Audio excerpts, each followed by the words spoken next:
All right. So where was I before I was drooling all over this beard? Oh yeah. Hey, how you doing? And it's kind of weird that was the transition I used, but hey, it be like that. So, hey, how you doing? My name's Heero. This is the Identity Booth. We come to this channel to identify with each other as we try to identify with you. We are big components of always making sure that look at Identifier. He coming with a gifted sub. Shout out to Black. Thanks for the gifted sub. Identifier. You funny.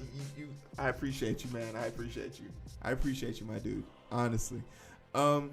It's important that we try and remember that no one is beyond reproach. It's important to remember that our biggest heroes, our greatest accolades, the things that make us strong in a time of weakness, is really dictated by our actions when nobody's looking. What people do and what people say when no one's looking is who they really are. When the chips are laid down, people will show you it are. And I didn't withhold my judgment, but I did think it was important for the justice system to play its course, because regardless of how I feel, it's about the victims in this situation. And for all y'all that don't know, we're changing tones here. Same great show, different type of tone.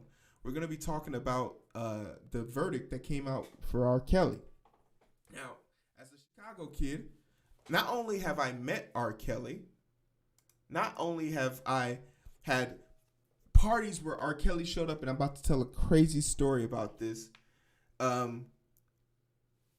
It's important to be able to approach your heroes, your friends, your fans, your family, your boys, your girls on some real shit, because it could keep them from falling into the hands of some fuck shit.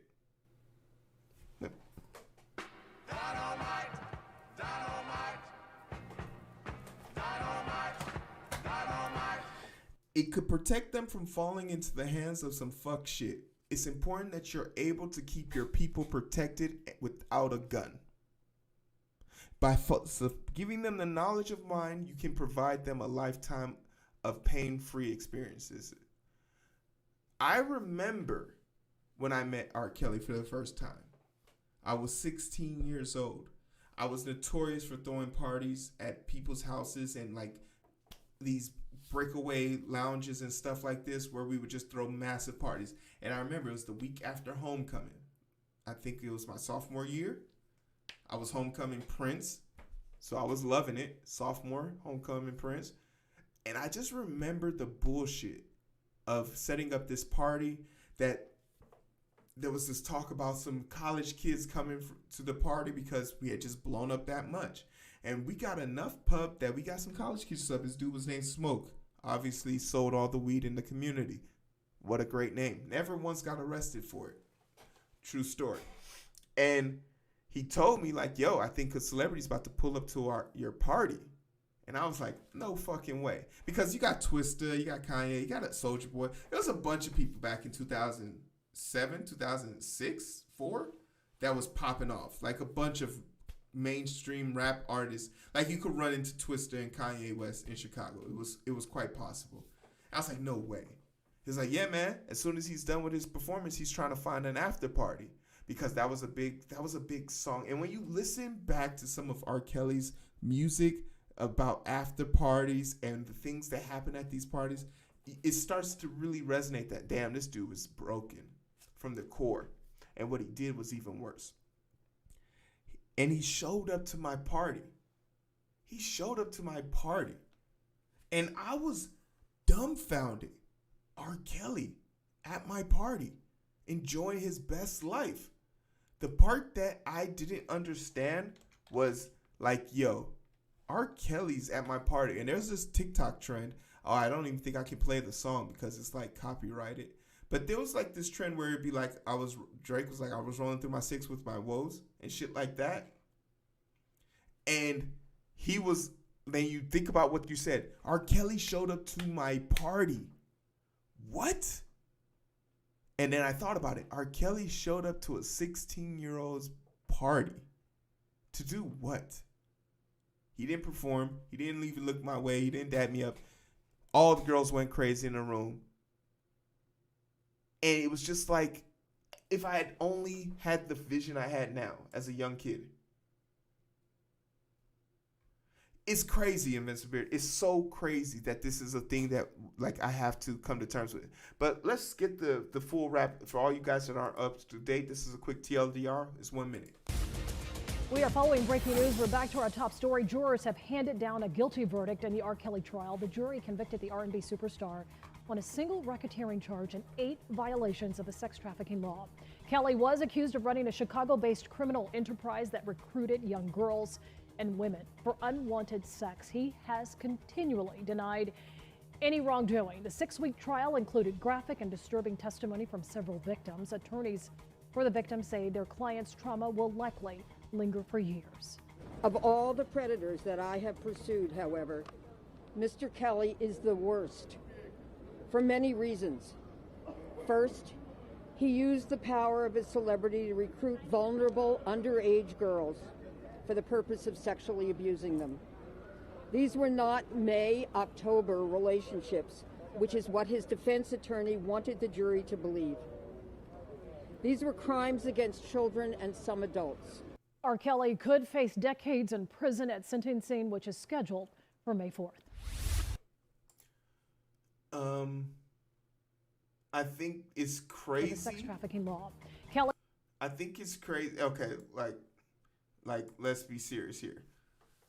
Hey, Rkelly, if you can fly, if you still believe you can fly, now would be a good time to learn how to do that shit. Because you ain't, like, unless you think you got some shit, you ain't going nowhere. He's been found guilty of eight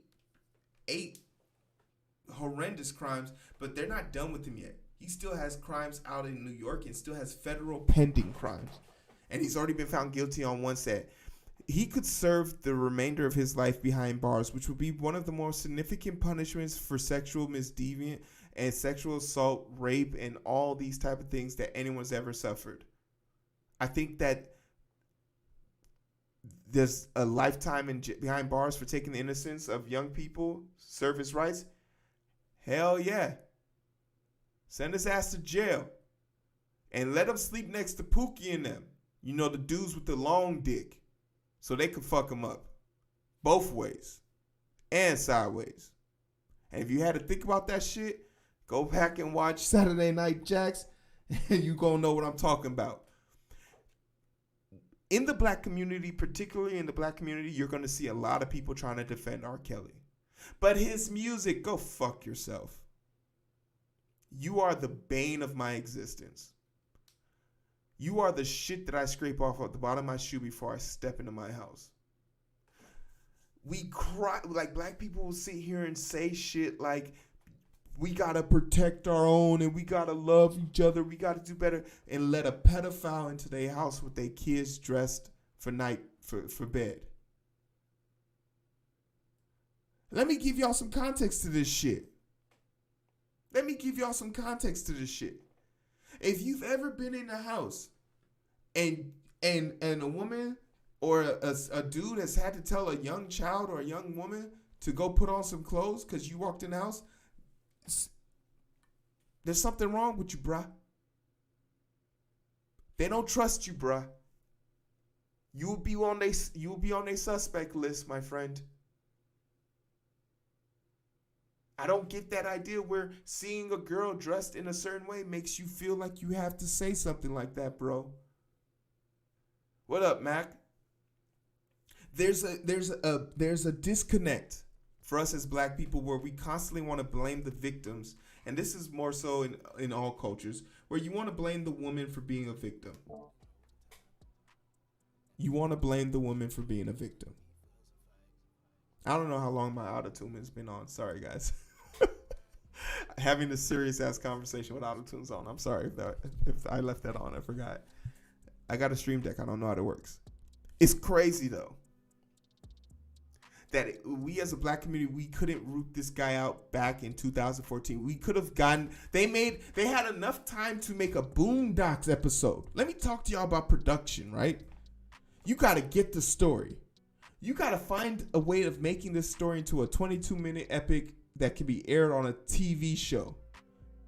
It has to run its course, go through filmers, acting, animation, all of that story, voice actors, legal departments, parody. 2 years of development and put that shit out, and we ate that shit up. We all laughed at it without paying attention to the fucking red flag in the room. This dude is a sicko. And literally in the episode, they played joints from the episode basically explaining how people would explain away his crimes. Just play his music, listen to his music. Trapped in the closet?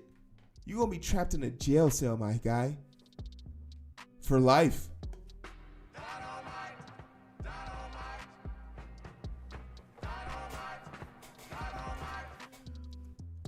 If you're cheering for this guy, if you think that this guy is cool, or you think that this guy is like deserving of mercy or anything like that, I'm here to tell you, you're not allowed in my house. We're probably not really friends. And that's okay, because I have adult friends. But I'm not here to judge you. I'm here to hear your side of the story, right? So let's talk about it. This story in the chat below. What are your thoughts on this? What do you think about it? You can find me on all major platforms. We can catch the five, but it's so hard to find through the daily grind. Been working overtime, and I'm sleep deprived. Shorty on my line, and we fuss and fight. Seems like every night. Don't care who's wrong or right. I hope the end is sight. Slow it down and we